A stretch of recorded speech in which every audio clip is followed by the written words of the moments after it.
Bonjour à tous et à toutes, je suis ravie de vous retrouver aujourd'hui en vidéo pour vous présenter mon premier point lecture pour le mois de novembre. Et dans ce point lecture, j'ai donc 4 romans ainsi que 2 lectures graphiques à vous présenter. Je vous parlerai donc tout d'abord de Désaccordé par Joanne Richoux. Ensuite, je vous parlerai de King of Scars par Laïs Bardugo. Puis ce sera au tour de Deux femmes dans la tourmente par Teresa Messineo. Et enfin, je terminerai côté roman avec Ce qui vient la nuit de Julien Bétan, Mathieu Rivero et Melchior Ascaride.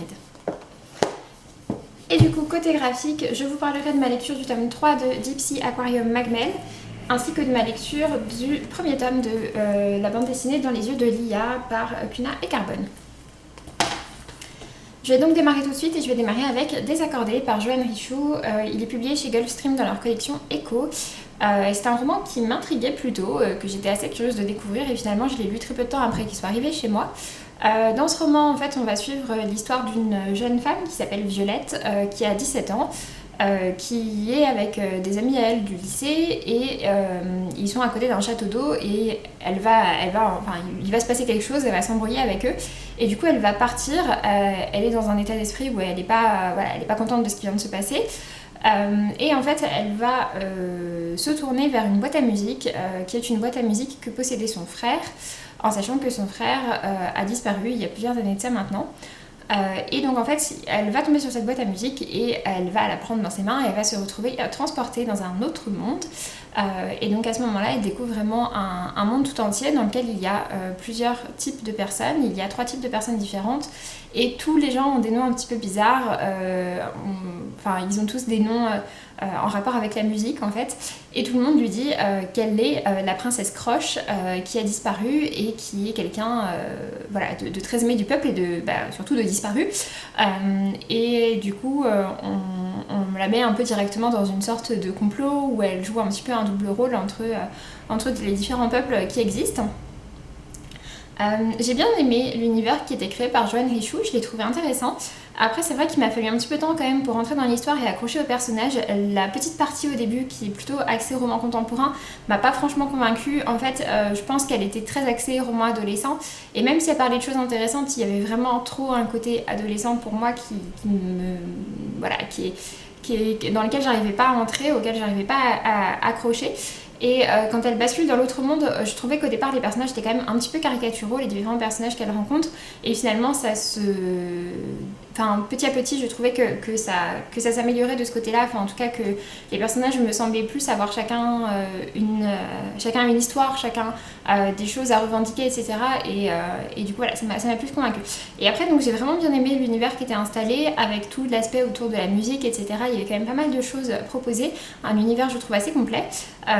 Avec notamment toute une histoire de ce qui s'est passé avant, une intrigue, pourquoi est-ce que les différents peuples ne s'aiment pas, etc. Et du coup oui, et en plus de ça je dois dire que la fin a vraiment été une bonne surprise pour moi, je ne m'attendais pas trop à ce que ça prenne ce détour là. Et oui, ça a été une bonne surprise, donc voilà, dans l'ensemble une bonne lecture, avec quelques petits bémols au début, comme je vous disais, voilà, j'ai eu un petit peu de mal à entrer dedans, mais ensuite vraiment j'ai bien décroché. Donc je vous encourage à le découvrir si ça vous tente, et puis pour ma part je lui ai mis la note de 16/20.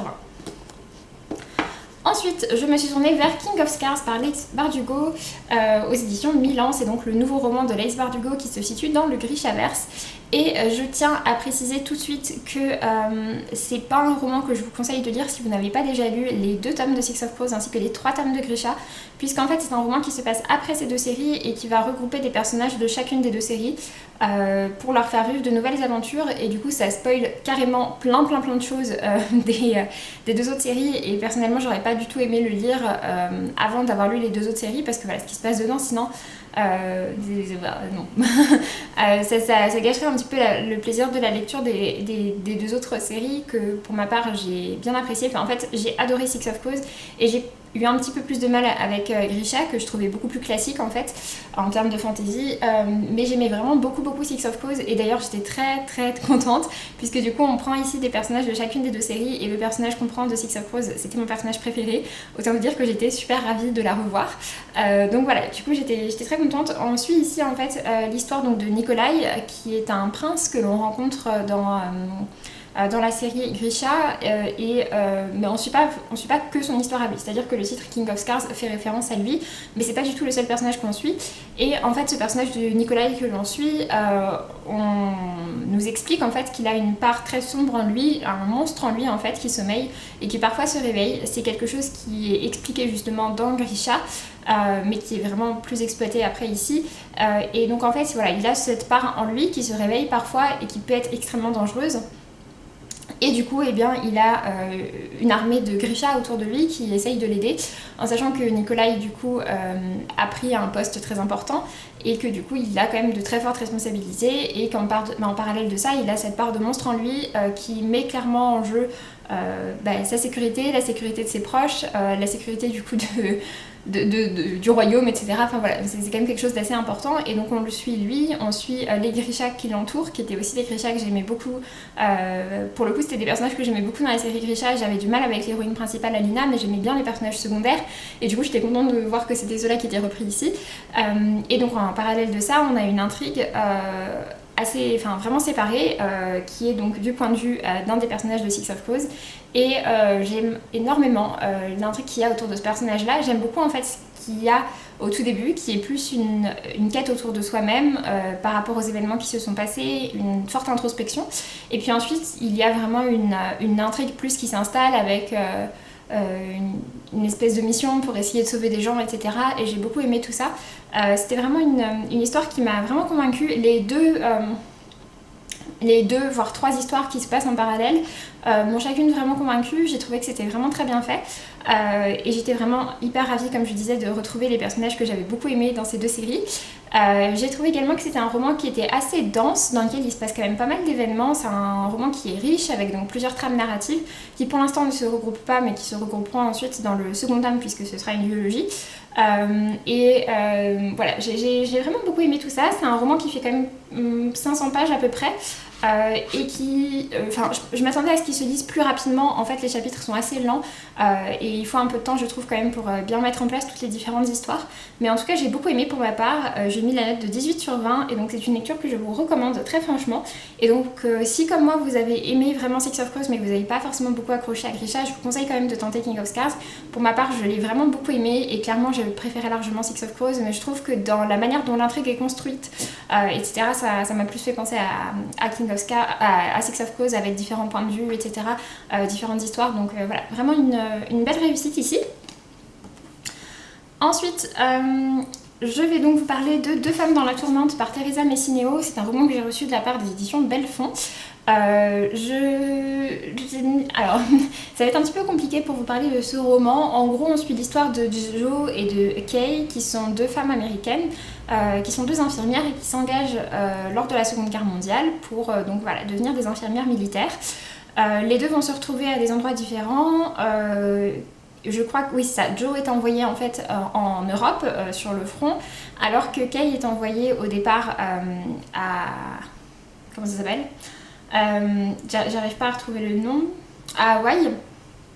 Elle est au départ à Hawaï et va se retrouver ensuite dans un camp de prisonniers à Manille. Et donc voilà, on suit ces deux personnages-là qui ont fait leur classe ensemble et qui se retrouvent du coup chacune à des endroits différents pendant la guerre. On est ici aussi sur un roman avec des chapitres assez longs et lents, clairement. Et je dois dire que j'ai eu beaucoup de mal à entrer dedans. Les 100 premières pages, je les ai lues extrêmement lentement. J'arrivais pas du tout déjà à situer les différents personnages, à situer l'intrigue, à savoir ce qui se passait, à quel moment, etc. Et puis ouais, les 100 premières pages étaient vraiment lents à passer. Après, ça a été un peu mieux. On va dire qu'après les 100 pages du milieu, ça allait un peu mieux. Et les 100 dernières pages, je les ai vraiment trouvées intéressantes. Mais voilà, du coup, ça a été quand même une lecture un peu laborieuse de mon côté. Je dois dire que en fait le problème c'est que dans cette histoire, donc on alterne les chapitres entre le point de vue de Jo et le point de vue de Kay, sauf que à chaque fois, que ce soit dans un point de vue ou dans l'autre, les personnages font plein de références à ce qui s'est passé auparavant dans leur vie, et c'est jamais, il y a jamais en fait une petite partie avec marqué en 1940 2 points ou quelque chose comme ça en fait. Et du coup je me suis hyper souvent perdue puisque du coup ça fait plein de références à des personnages et je suis en mode mais lui il est mort et je comprenais pas en fait. Enfin bref, du coup ça m'a un peu perdue et j'ai eu vraiment du mal avec ce récit à entrer dedans, etc. Et même sur la fin qui m'a plus plu, pour autant ça m'a pas complètement embarquée. Je me suis pas tellement attachée aux deux personnages alors qu'il leur arrive vraiment des choses assez horribles, mais ouais, non, j'ai pas trop accroché. Après, je tiens également à préciser donc qu'elles sont infirmières de guerre et qu'elles sont vraiment au contact des choses horribles de la guerre. Ça parle pas ici des camps, mais de tout ce qui est des fronts, des camps de prisonniers, à Manille, etc. Ça oui, et on voit vraiment l'horreur de la guerre, ce que ça donne sur les différentes personnes, etc.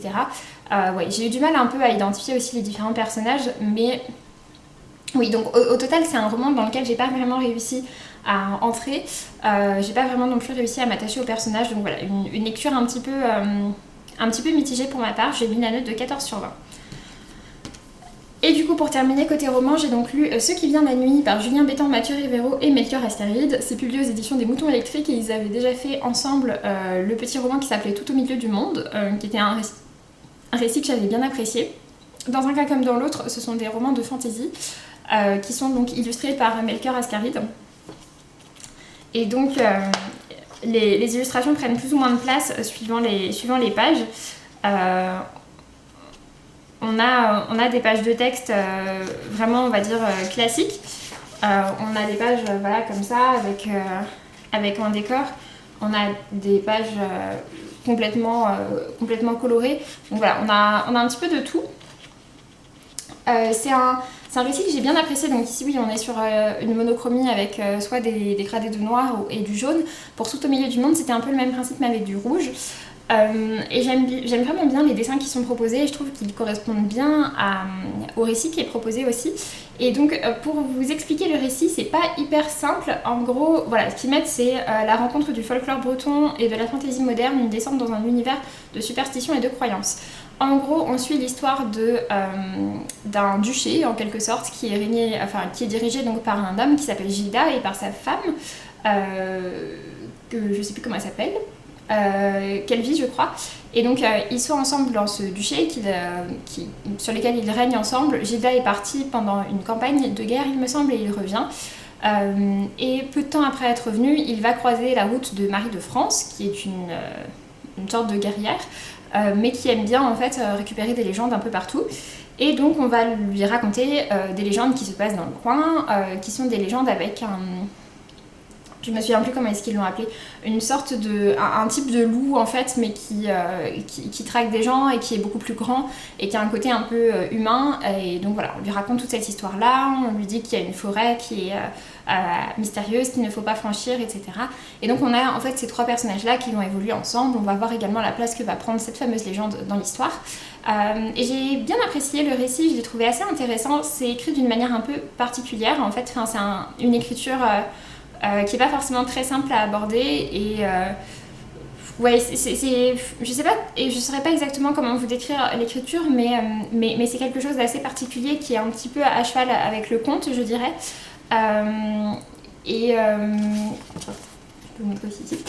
Donc voilà, c'était assez spécial, mais j'ai bien aimé le récit de manière générale, j'ai bien aimé le conte qui était proposé, j'ai bien aimé la tournure que prennent les événements, et j'ai bien aimé la fin que j'ai trouvée assez surprenante.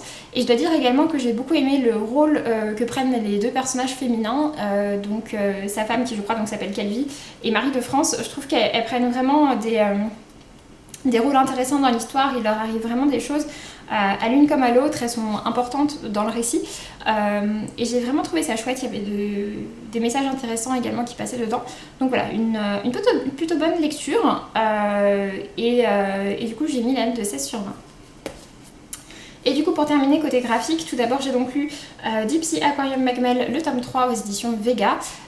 On est ici sur un manga donc, dont je vous avais parlé il n'y a pas très longtemps. Je vous avais présenté donc, les 2 premiers tomes. En fait ça se passe donc, dans un aquarium, sauf que c'est un aquarium qui est concentré sur les abysses. Donc c'est un aquarium en fait, qui a été construit directement dans les abysses. Pour y accéder il faut prendre un train qui s'enfonce de profondeur, etc. Et nous on suit l'histoire d'un jeune balayeur qui est embauché, d'un jeune homme en fait, qui est hyper passionné par les abysses et qui au départ se fait embaucher comme balayeur dans l'aquarium. Lui il s'en fout, de toute façon il adore les créatures des abysses et il est hyper ravi de pouvoir travailler à leur côté, que ce soit en tant que balayeur ou autre. Finalement voilà, tant qu'il peut être à leur contact il est vraiment ravi. Et puis finalement il va évoluer un petit peu dans l'aquarium et on va rencontrer les différents personnages qu'il y a autour. Donc oui, c'est une série que j'aime vraiment beaucoup, j'aime beaucoup les dessins qui sont proposés, je trouve que le thème est original, j'aime bien tous les différents caractères qu'il y a aussi, on en découvre un petit peu plus sur chacun d'entre eux au fur et à mesure, et donc voilà, le tome 4 devait sortir là au départ fin octobre et puis ensuite début novembre. Je crois qu'il a encore été repoussé, j'espère que nous finirons par l'avoir, surtout que c'est le quatrième et dernier tome. Du coup je suis curieuse quand même de voir comment va se terminer cette série, mais c'est une série que j'ai vraiment pris plaisir à découvrir, c'est une série que je trouve originale et bien faite, donc voilà. Et du coup j'ai mis la note de 17 sur 20 à ce troisième tome, je crois que c'était également la note que j'avais mis aux deux premiers. Et donc pour terminer, j'ai donc lu le premier tome de la bande dessinée Dans les yeux de Lia par Cuna et Carbone, donc le premier tome qui s'appelle Enquête de vérité, c'est aux éditions Dupuis. C'est une bande dessinée que j'ai vu passer pendant longtemps avant de me décider enfin à me la procurer et que j'ai ensuite encore laissé traîner un petit peu dans ma pile à lire. D'un autre côté, c'est pas plus mal étant donné que le deuxième tome ne sort qu'en janvier et que la fin du premier tome nous laisse clairement sur quelque chose qui appelle grandement un second tome. Donc voilà, du coup finalement c'était pas plus mal, au moins il n'y a pas trop de délai entre la lecture des deux tomes. Du coup pour ce qui est de cette histoire, en fait elle m'intéressait plutôt parce que je connaissais pas spécialement la dessinatrice, mais Carbone c'est également la scénariste de La Boîte à musique, qui est une série que j'aime beaucoup et du coup voilà, j'avais envie de la découvrir dans un autre de ses projets. Et c'est donc ce que j'ai fait ici avec Dans les yeux de Lia. On est ici sur une bande dessinée qui est également plutôt destinée à la jeunesse, mais moins destinée à la jeunesse que La Boîte à musique. On va dire que c'est plutôt destiné à un public adolescent, puisqu'en fait on suit l'histoire de Lia, qui est une jeune femme d'une vingtaine d'années je crois au début quand on la suit. Mais sa vie a basculé lorsqu'elle avait 17 ans. Lorsqu'elle avait 17 ans, un chauffard l'a renversée, l'a laissée sur le bas-côté et s'est enfuie. Et s'il ne s'était pas enfui, elle aurait pu être récupérée beaucoup plus rapidement par les urgences et elle aurait pu éviter de perdre l'usage de ses jambes, ce qui lui est arrivé. Et donc maintenant elle est en fauteuil roulant. Et elle est bien décidée en fait à retrouver la trace de cette personne, à savoir qui c'est. Surtout qu'elle va découvrir quelque chose et du coup ça va l'amener à vouloir en fait en savoir plus, et donc elle va se faire embaucher comme stagiaire dans un cabinet d'avocats qui est forcément le cabinet d'avocats qui a traité son histoire. Pour ça donc elle va devoir emprunter un autre nom, etc., et essayer de découvrir ce qui s'est passé. Donc voilà, on a un petit côté enquête. Dans ce récit, on est sur un récit qui est assez sombre quand même globalement, même si y a d'autres personnages autour qui l'entourent et que ces personnages-là sont globalement très sympas. Mais voilà, après je dois dire que c'est un récit qui est quand même très introductif. C'est un premier tome, donc comme je disais, qui coupe quand même pas mal dans l'histoire. Je sais pas si l'histoire sera terminée avec le second tome ou pas. Mais c'est vrai que par rapport à ce qui se passe à la fin, j'aurais bien aimé pouvoir enchaîner directement sur le tome 2, puisque là du coup j'ai l'impression d'avoir eu seulement le début de l'histoire et c'est un petit peu frustrant. Donc voilà. Après ça reste quand même du coup une lecture que j'ai bien appréciée. Le trait de dessin est un petit peu particulier, mais m'a pas dérangé en soi. Donc voilà, du coup je lui ai mis la note de 16 sur 20. Je vous invite à le tenter si ça vous tente. J'aime bien les thèmes qui sont traités, mais c'est vrai que pour ma part, voilà, je suis quand même restée un petit peu frustrée par la fin de ce tome-ci, et j'ai envie maintenant du coup de savoir ce qui se passera dans la suite. Sur ce, je viens donc terminer avec ce point lecture, j'espère que ça vous aura plu. N'hésitez pas à me dire si vous avez lu certains de ces titres ou s'il y en a certains qui vous tentent. Et puis pour ma part, je vous laisse et je vous dis à très bientôt pour une prochaine vidéo. Salut!